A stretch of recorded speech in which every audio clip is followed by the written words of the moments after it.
flashes in minicamp and then in training camp and now finally on an NFL field from running back Brashard Smith. And guys, I have to be 100% honest, especially during the season. It's very difficult for me to take in any Chiefs content, any Chiefs media content, just because the schedule is so fast, so turnaround. I was able to take in a couple of different YouTubers' takes on the game on Friday, and a lot of people don't seem to think that Brashard Smith is a lock for the roster.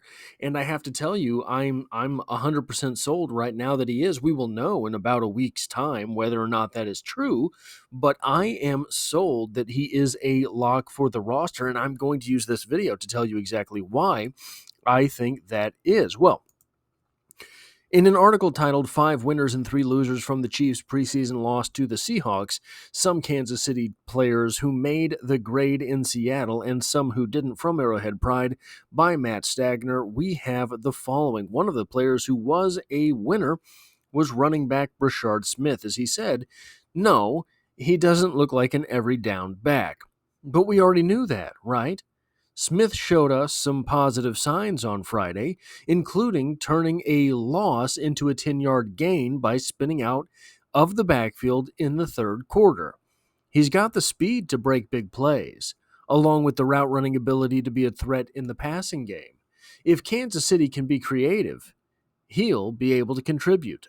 I actually don't think they'll have to be all that creative, and I think we have some precedent as to why, but here's what he's done so far in the preseason. Week 1 versus the Cardinals, 4 carries, 10 yards. That's a 2.5-yard average. He also had 1 reception for -6 yards. That is obviously a -6-yard average. Hopefully, he does not carry a -6-yard average per reception into the regular season. But in the second game against the Seahawks, he carried the ball 3 times for 22 yards. That is a 7.3-yard average. I would have liked to have seen him get a little bit more work, but it is what it is. It happened how it happened, and he did not have any receptions in that game.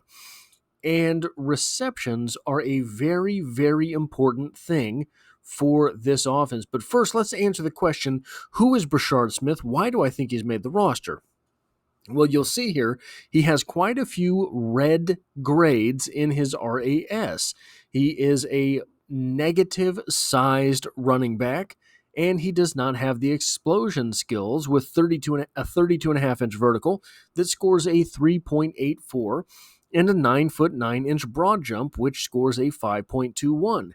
But he did have a 4.39 40-yard dash, a 1.54 10-yard split, and a 2.57 20-yard split. Later, I think we will see sometimes the 10-yard split gets interpreted as a 1.55. But all of those are absolutely elite numbers. But I said something about precedent. We have reason to believe that Brashard Smith will be able to get things done in this Kansas City Chiefs offense, and I think that he will be important to the Kansas City Chiefs in this 2025 season. Do I already think he's made the roster? Yes. I think that he will be an integral part of multiple game plans this season. So let's look at Brashard Smith up here on top versus Jerick McKinnon down here on the bottom.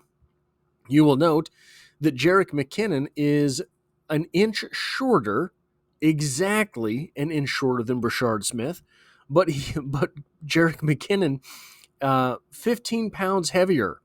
They both had 30-inch arms. They both have 8.5-ish inch hands. Brashard Smith has a 4.39 40-yard dash versus the 4.41 of Jerick McKinnon, so Brashard Smith is a touch faster.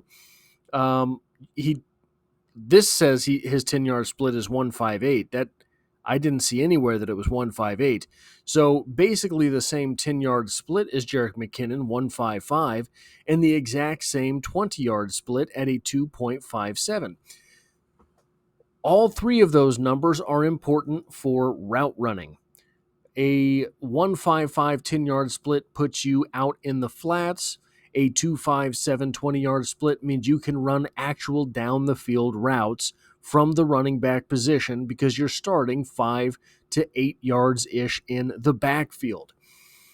You have a 4-2-8 20-yard short shuttle from Brashard Smith and a 4-1-2 from Jerick McKinnon. A good score there for Jerick McKinnon. That 32.5-inch vert gets exposed looking at him versus Jerick McKinnon because Jerick had a 40.5-inch vertical. That is an 8-inch advantage to Jerick McKinnon. And then that explosiveness carries forward a 9-foot-9-inch broad jump for Brashard Smith, an 11-foot broad jump for Jerick McKinnon. I imagine that is in the 95th to 100th percentile for running backs. And then Jerick McKinnon went and topped it all off, a sub 5'9" running back with 32 reps on the bench press. Jerick McKinnon was an absolute freakazoid as far as athletics are concerned. And here is where it paid off for the Kansas City Chiefs. In 2022, 71 targets, 56 receptions, where he made that pay off for 512 yards and 9 touchdowns. A running back with 512 yards and 9 touchdowns. That is a massive sort of stat line. 512 yards, 9 touchdowns. There's been years where the Chiefs' third wide receiver does not sniff either of those numbers. He had in that season the same amount of receiving yards as Sky Moore has in his career, basically. But that's not the only time that happened for the Kansas City Chiefs. You see, back here in this 2018 season, Kareem Hunt went absolutely nuclear catching the football. Look, he ran for 1,300 yards and received for 455 as a rookie. But in 2018, he took a little bit of a step down in receiving yards, down to 378, still an incredible receiving season for a running back, but he had 7 receiving touchdowns. 7 receiving touchdowns. Now, what's the weird thing about both of those numbers? 2018, 2022. Well, if you've been here for a while, you've probably heard me make this point before. 2018, Patrick Mahomes threw for 5,097 yards and 50 touchdowns. Won the MVP. Were it not for a boneheaded move by a defensive end, he probably would have won the Super Bowl then as well.